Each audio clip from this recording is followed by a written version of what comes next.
ओम शांति। मुरलियों में बार बार एक कहानी आती है कि अंधेर नगरी चौपट राजा। तो ये कहानी वास्तव में बहुत ही हमारे जीवन को झकझोरने वाली है। क्या सचमुच हम ही तो नहीं है वही अंधे राजा? तो आगे आज सुनते हैं इस कहानी को। एक साम्राट किसी नदी के तट पर एक राजा घूम रहा था और उसने नदी की ओर देखते हुए अपने मंत्री से पूछा, ये नदी किस ओर जा रही है? तो मंत्री ने कहा, पूर्व की ओर, और वहां से होते हुए समुद्र में मिल रही है। राजा ने पूछा, क्या पूरब के लोग इस नदी के पानी का उपयोग करते हैं? मंत्री ने कहा, जब पूरब से नदी जा रही है तो अवश्य करते होंगे। फिर राजा ने कहा कि ये नदी तो हमारी है और पूरब के लोग इस नदी का उपयोग कैसे कर सकते हैं?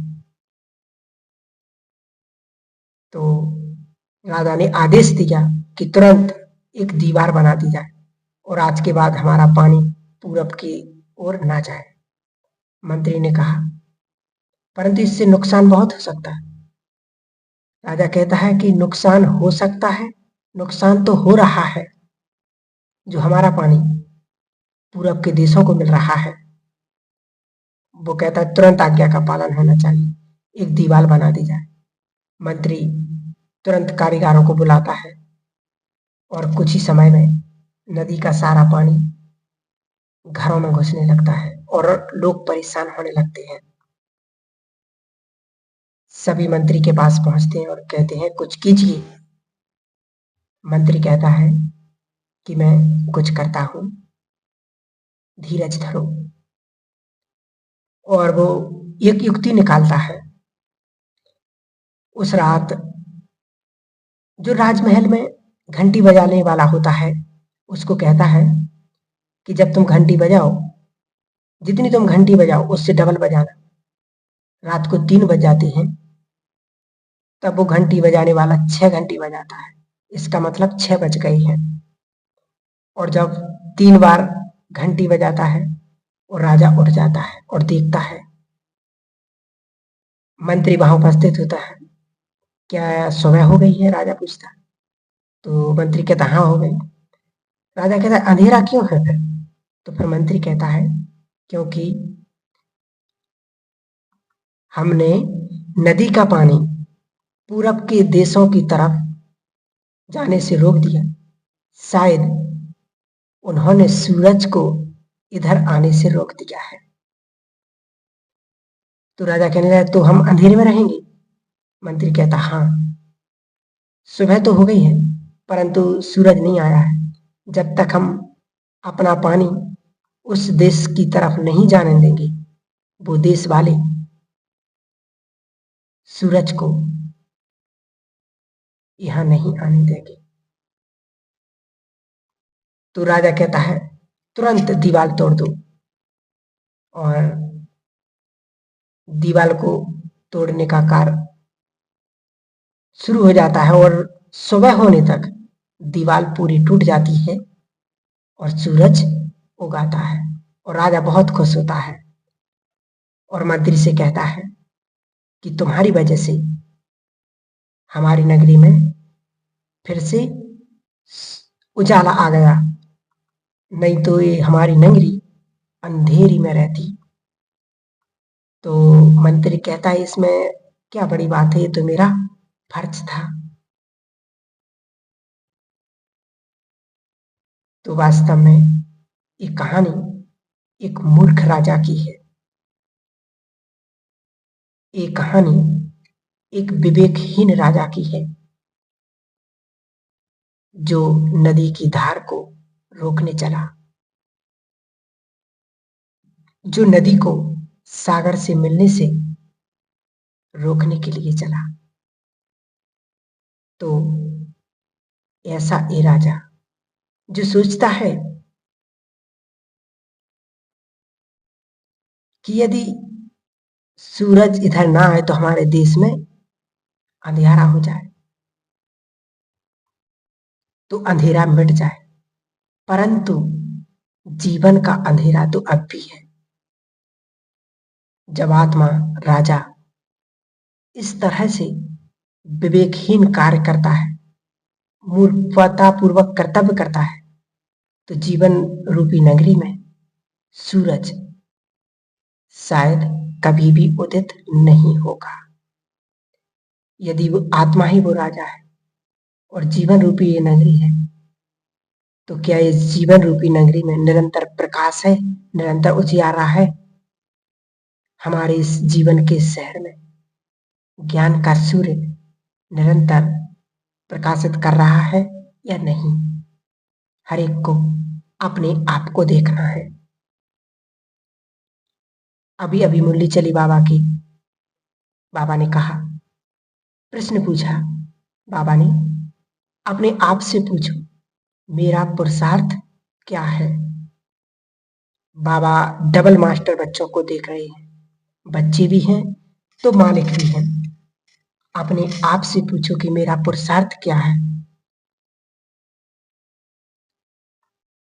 तो बाबा कहते साकार मुरली में कि ये पढ़ाई भी है तो समझाने भी है। हिंदी साहित्य के पितामह भरतेंदु हरिश्चंद्र के द्वारा ये नाटक अंधेर नगरी चौपट राजा, जिसमें एक साधु अपने 2 शिष्यों के साथ काशी नगरी में आते हैं और एक शिष्य नगर में आता है और हर जगह हर तरह की वस्तु एक ही भाव में मिलती है। टके सेर भाजी, टके सेर खाजा। मिठाई भी वही भाव में, सब्जी भी वही भाव में। वो शिष्य कहता है कि मुझे तो यहीं रहना है। संत कहते हैं यहां मत रहो। यदि इस राज्य में ये सब हो रहा है तो यहां जरूर कुछ ना कुछ गड़बड़ है, कुछ ना कुछ खतरा है। वो कहता है मुझे तो यहीं रहना है। वो गुरु अपने दूसरों शिष्य के साथ चला जाता है और वही शिष्य वहीं पर रह जाता है और वो कुछ मिठाइयां खा कर बहुत मोटा हो जाता है वो शिष्य। और एक दिन राजा के घर में चोरी होती है। कहानी तो बहुत बड़ी है, परंतु अंततः एक कोतवाल को पकड़ा जाता है और राजा कहता है कि इस किसी बुढ़िया की बकरी मर गई होती है तो शायद इसने मारी होगी, इसलिए इसको फांसी की सजा दी जाए और उसे फांसी की सजा दी जाती है। परंतु वो बहुत दुबला पतला रहता है और वो फांसी का फंदा बहुत बड़ा होता है। राजा कहता है इसको छोड़ो, किसी मोटे व्यक्ति को लेकर के आओ। तो मतलब उसकी जगह पर उस मोटे व्यक्ति को फांसी दे दो। और सैनिक जाते हैं और इस शिष्य को पकड़ के ले जाते हैं और वो शिष्य फंस जाता है। अपने गुरु को मन से याद करता है। वो गुरु आता है और कहता है, गुरु कहते हैं मैंने पहले ही कहा था ऐसी नगरी में नहीं रहना जहां जहां पर अंधेर नगरी चौपट राजा, टके शेर भाजी टके शेर खाजा। अर्थात एक सभी वस्तु एक ही भाव। अब शिष्य कहता मुझे बचाओ तो फिर गुरु कहते हैं जैसा मैं कहता हूं वैसा करो। उसके कान में गुरुजी कुछ कहते हैं और दोनों लड़ाई झगड़ा करने लगते हैं। गुरु कहता है पहले मुझे सब फांसी दी जाए। शिष्य कहता है पहले मुझे फांसी दी जाए। दोनों आपस में लड़ते हैं। राजा को आश्चर्य होता है कि मृत्यु के लिए तो, मृत्यु के नाम से तो लोग डरते हैं, ये दोनों तो झगड़ रहे हैं, आखिर मामला क्या है? गुरु कहता है आज के दिन जिसको फांसी दी जाएगी, जो मुहूर्त है बड़ा ही शुभ है, सीधा स्वर्ग जाएगा।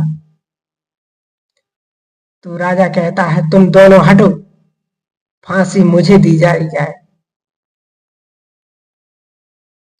क्योंकि मैं स्वर्ग जाना चाहता हूं।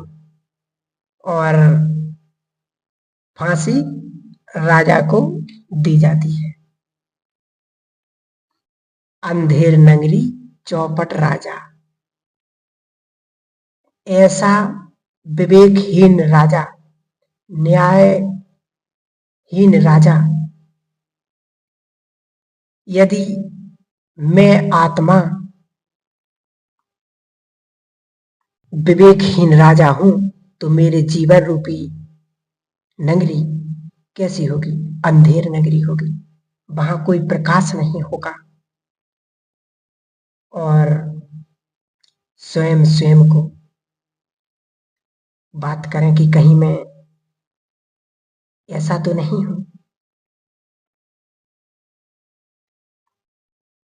तो यदि हमारे जीवन में यदि ये धारणा नहीं है तो हम भी उस मूर्ख राजा की तरह हैं।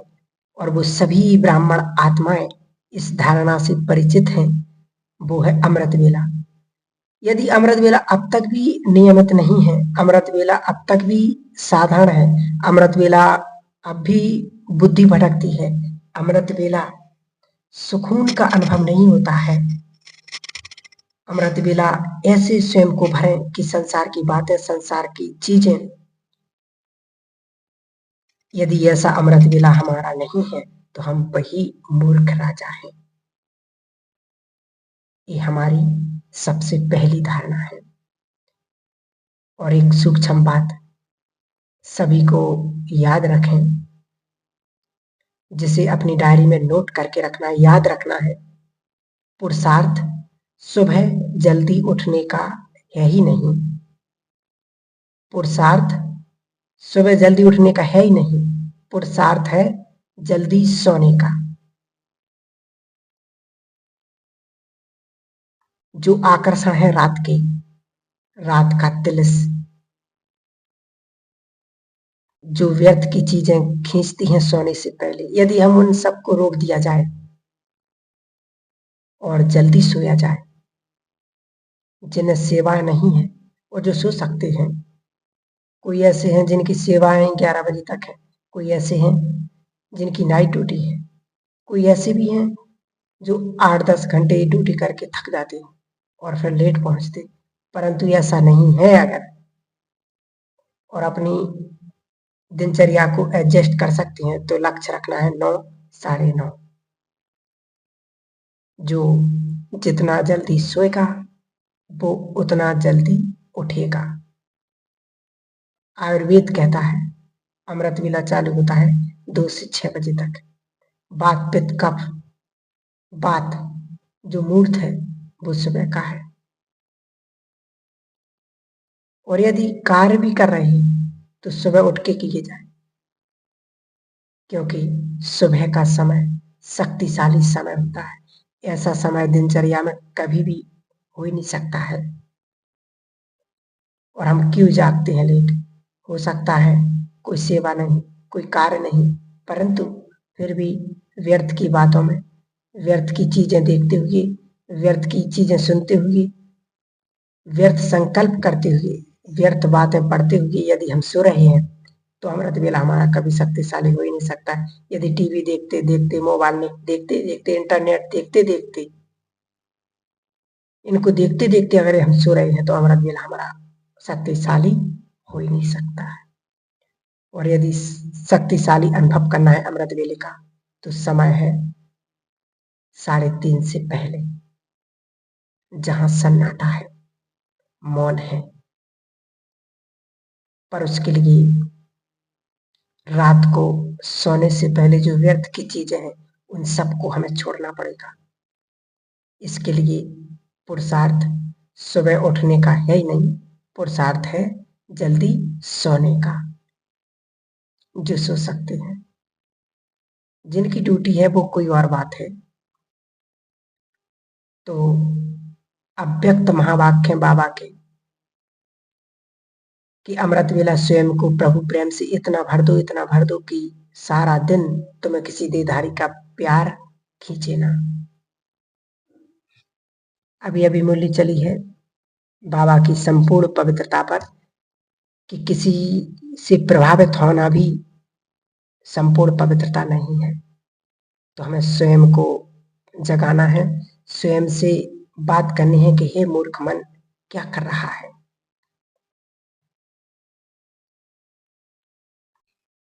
तो बाबा ने कहा जिसका अमृत वेला शक्तिशाली है उसका सभी प्रश्नों के उत्तर उस अमृत वेला में मिल जाते हैं। किसी के पास जाने की जरूरत ही नहीं मिलेगी। सारे क्वेश्चन के आंसर ऊपर से मिलते हैं, सारी टचिंग ऊपर से आएगी। और जीवन के ऐसे प्रश्न हैं जो हमारे जीवन के हैं, किसी और को क्या पता है उसकी गहराई, वो हम ही जान सकते हैं। तो अमृत वेला सुबह सुबह अशरीरी हो जाओ, देह से डिटैच हो जाओ, जरा भी 1% नींद का असर ना हो, जागृत अवस्था हो। ऐसी पावरफुल स्थिति, शक्तिशाली स्थिति हमें स्वयं को बनानी है इस अंतिम समय के अंतिम दौर में। ओम शांति।